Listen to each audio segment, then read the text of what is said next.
been lax. I haven't been working on Food of the Gods, the music, or the art, but I needed to take a break. Where I am now is the idea that Young Giant Cattles is starting to feel a little out of place and recognizing just what the difference is between him and, his smaller counterparts. People with the things. He's a good kid, but he's a little confused. Trying to figure out his place in all of it.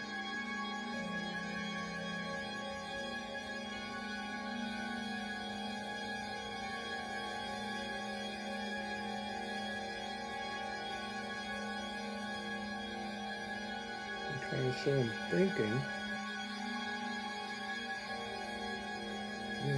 Okay, if this is what they are, what am I? Or what have you.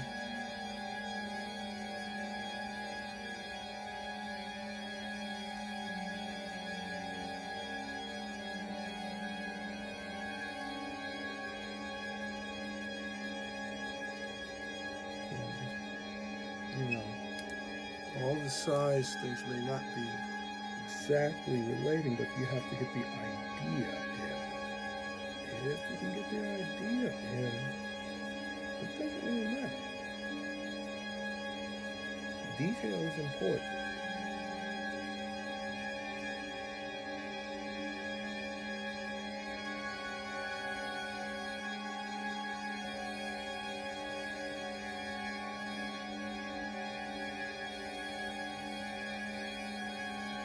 A certain amount of spontaneity is allowed. You have to be careful. It just helps you get things set up. Right here, you can put in a boy and his dog. They're playing with a ball. But it's a detail.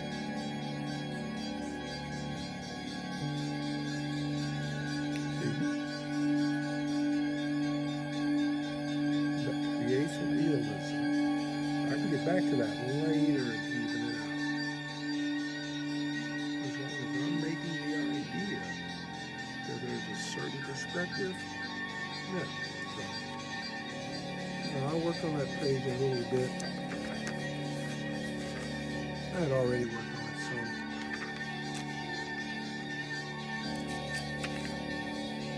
Actually, I am drawing a larger drawing. You might not be able to see it. Okay. Pencil lines.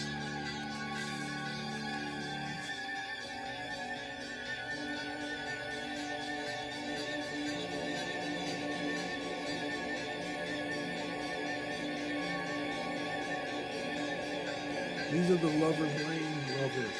I'm really just having fun with it now. I'm not even trying to do it right. But, yeah. His hat comes together, and she's there too, and they're embracing.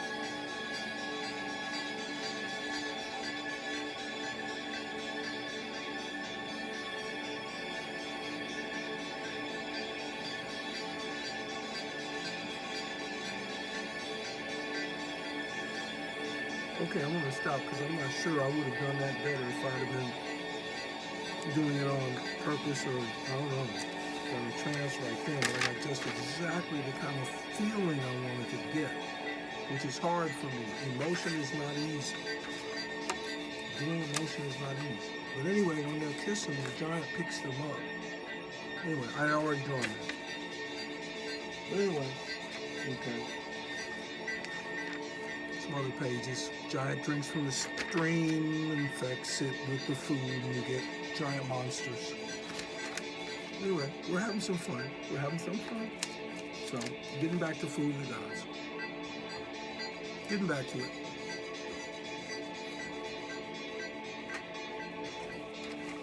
Now, I remember the idea I had. While it's playing, because this won't be the actual narration, but I can kind of practice. Let me see, where was I? Don't jump to page 11. Page 12. See, I didn't do the inking here. His food was brought to him every day. A mess of grain in the husk, in a truck. A small railway truck, like one of the trucks he was perpetually filling with chalk. And this load he used to char in an old lime kiln and then devour. Sometimes he would mix it with a bag of sugar. Sometimes he would sit licking a lump of such salt as is given to cows, or eating a huge lump of dates, stones and all, such as one sees in London on barrows. For drink he walked to the rivulet beyond the burnt-out site of the experimental farm at Hickleybrow, and put his face down to the stream. It was from his drinking in that way, after eating the food of the gods, did at last get loose. Spreading first of all in huge weeds from the riverside, then in big frogs, bigger trout, standing kraut, and at last a fantastic exuberance of vegetation all over the little valley.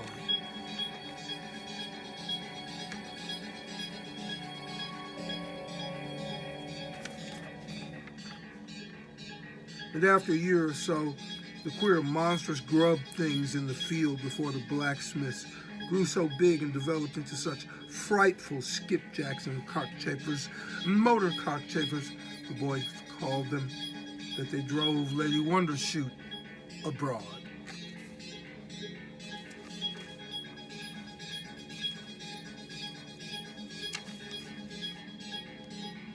But soon the food was to enter upon a new phase of its work in him. In spite of the simple instructions of the vicar, instructions intended to round off the modest and natural life befitting a giant peasant.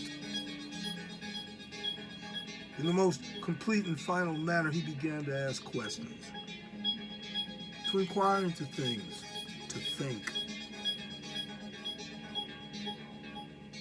As he grew from boyhood to adolescence, it became increasingly evident that his mind had processes of its own, out of the vicar's control. The vicar did his best to ignore this distressing phenomenon, but still, he could feel it there. The young giant's material for thought lay about him, quite involuntarily, with his spacious views, his constant overlooking of things. He must have seen a good deal of human life, and as it grew clearer to him that he too, save for this clumsy greatness of his, was also human, he must have come to realize more and more just how much was shut against him by his melancholy distinction. The sociable hum of school, the mystery of religion that was partaken in such finery, and which exhaled such a sweet strain of melody, the jovial chorusing from the inn, the warmly glowing rooms, candle-lit, fire-lit, into which he peered out of the darkness. Or again the shouting, excitement, the vigor of flannel exercise upon some imperfectly understood issue that centered around the cricket field. All of these things must have cried aloud to his companionable heart. It would seem that as his adolescence crept upon him, he began to take a very considerable interest in the proceedings of lovers, in those preferences of pairings, those close intimacies that are so cardinal in life. One Sunday, just about that hour when the stars and the bats and the passions of rural life come out, there chanced to be a young couple.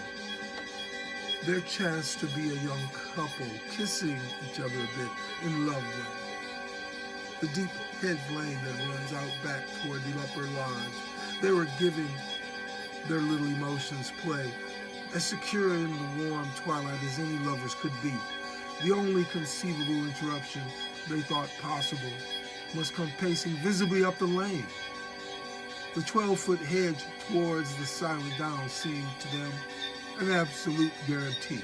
Then suddenly, incredibly, they were lifted up and drawn apart.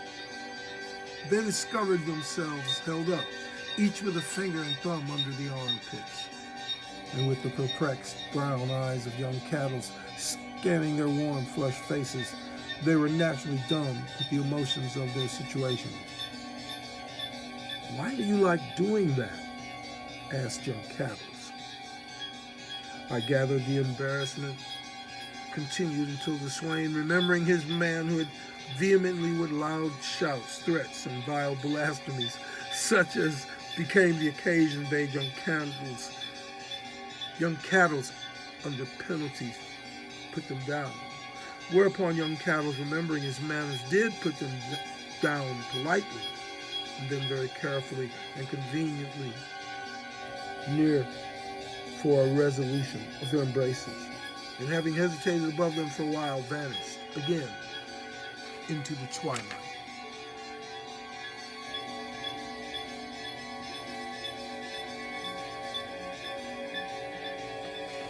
So, I know I said I wasn't going to draw larger pictures, but the kissing part, like I said, I'm going to draw it bigger and scan it down.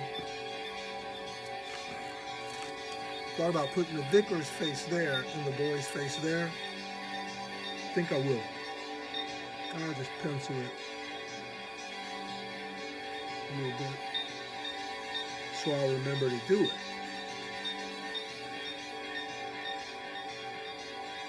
If I don't pencil it a little bit, I mean, it doesn't have to be perfect, but it reminds me that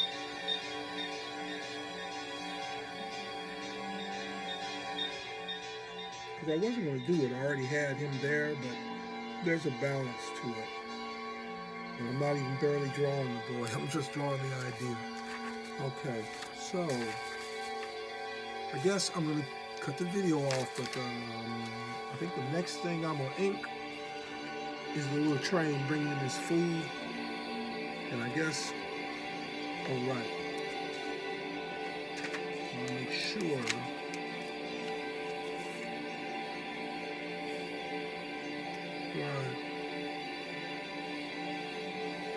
that I identify that as Hickleybrow.